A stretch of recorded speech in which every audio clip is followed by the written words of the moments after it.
Umpisahan muna na, pakinggan muna natin ito. Ito ho, tiyak mga kababayan, kayo po ay magagalak sa maririnig nyo. No? Dahil po, ang binabanggit o ang sinasabi po dito, mga bossing, ni Dr. Wilson, tama ba ako? Wilson Casio. Oh. No, correct niyo na lang po ako kung mali yung pangalan. Pero Casio po ang apelyido niyan. Ito pong si Herminio, attorney Herminio Roque, mga kababayan, isa po sa 12 na nasa lookout bulletin na po ng immigration, mga bossing. So, makakalabas pa din, tingin ko makakalabas pa din ho sila ng bansa No? Makakalabas pa din ng bansa. Pero, yan pong lookout na yan, lookout bulletin, papunta na po yan ng HDO, mga kababayan. Or, hold departure order. Pakinggan nyo po. Para doon sa pagpapahin ng tinatawag natin. Opo. So, ayan. So, ang mga ito ay sila Aha. si Nino Jr. Ayun. Yung iba dyan, Chinese na siguro, hindi na natin maintindihan. Ang importanteng tao na narinig natin diyan sa kumbaga, nasa lookout bulletin ng immigration is si Attorney Harry Roque. Napakinggan nyo ba mga kababayan? Uulitin ko isang mabilis lang po mga bossing. Isang mabilis lang. Sino daw?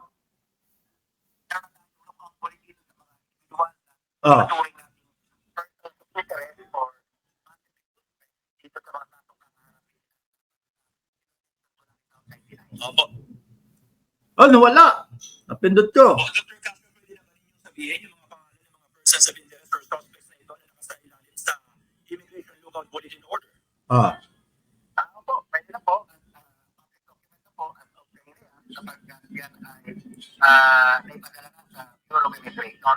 Aha. So, teka lang, kasi medyo marami po sila. Madami. Meron pa mga kilalang personalidad dyan na dapat bantayan po ang immigration personnel kung halimbawa may magkakapas po ng bansa.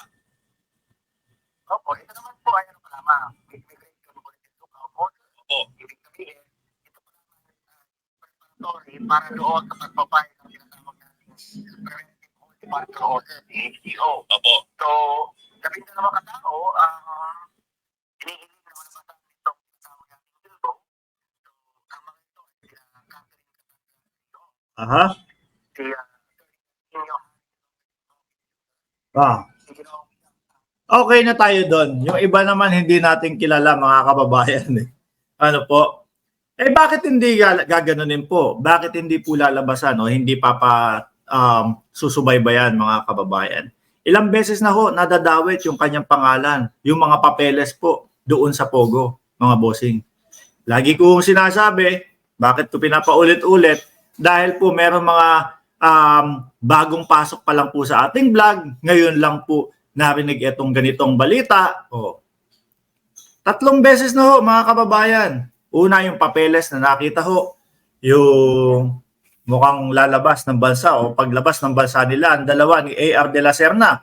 Pangalawa, yung bank account ni Harry Roque doon sa loob ng Pogo. Pangatlo ho, ito, yung mga Chinese.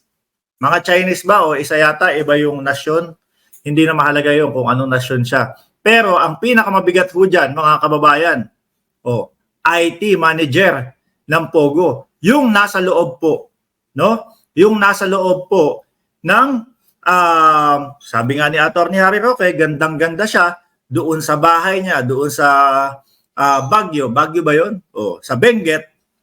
Gandang-ganda ako dyan sa bahay ko na yun pag-amin na din ho yun, na kanya yun, mga kababayan. IT manager ng Pogo. Kaya po mga bossing, talagang mahirap po at mahihirapan sila na ilabas yung pangalan nila dito, mga kababayan. Ano yun? Ilang beses na pagkakataon?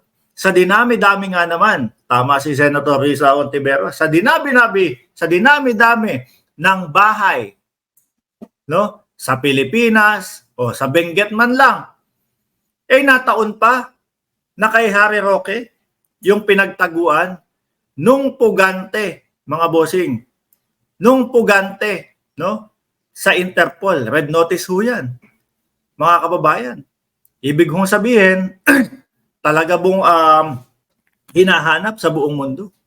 At natagpuan lang po doon sa bahay na sinasabi ni Attorney Harry Roque na gandang-ganda siya doon sa Benguet. Gandang-ganda po ako diyan sa bahay ko na yan. O, di ho ba, mga kababayan? Mukhang ang magiging code name na o nickname na ng mga sumusuporta sa dating Pangulo, Pugante na po. Kibuloy, Pugante. O, kahit ano hong paikot-ikot nung lawyer ni Kibuloy, huwag tawagin Pugante si Kibuloy. Pugante pa din ho yan. Nagtatago ho sa batas. Di ho ba? O eto, Pugante. No? International. O, Interpol ang nagpapahanap at ang humahanap po. At natagpuan naman po, mga kababayan, doon sa oblo ng bahay. No? Na sinasabi ni Harry Roque na gandang-ganda ho siya, mga bossing. Kapag ho yan, naiangat ho sa hold departure order, mga bossing, ay nako, dyan na yata, kung hindi ako nagkakamali, dyan na ho yata yung mahihirapan ng lumabas si Attorney Harry Roque. Kabado na din po kasi, mga kababayan. Hindi ko sinasabing kabado na sila ay dakpin o kabado na sila ay kunin o litisin or whatever, ang paok. No?